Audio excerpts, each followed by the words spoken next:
سند نازل نہیں کی، اور اس کو بھی کہ اللہ کے بارے میں ایسی باتیں کہو جن کا تمہیں کچھ علم نہیں، اور ہر ایک امت کے لیے موت کا ایک وقت مقرر ہے، جب وہ آ جاتا ہے تو نہ تو ایک گھڑی دیر کر سکتے ہیں اور نہ جلدی ہی کر سکتے ہیں۔ اے بنی آدم، ہم تم کو یہ نصیحت ہمیشہ کرتے رہے ہیں کہ جب ہمارے پیغمبر تمہارے پاس آیا کریں اور ہماری آیتیں تم کو سنایا کریں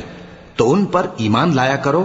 کہ اب جو شخص ان پر ایمان لا کر اللہ سے ڈرتا رہے گا اور اپنی حالت درست رکھے گا تو ایسے لوگوں کو نہ کچھ خوف ہوگا اور نہ وہ غمناک ہوں گے، اور جنہوں نے ہماری آیتوں کو جھٹلایا اور ان سے سرتابی کی وہی دوزخی ہیں کہ ہمیشہ اس میں جلتے رہیں گے۔ پس اس سے زیادہ ظالم کون جو اللہ پر جھوٹ باندھے یا اس کی آیتوں کو جھٹلائے؟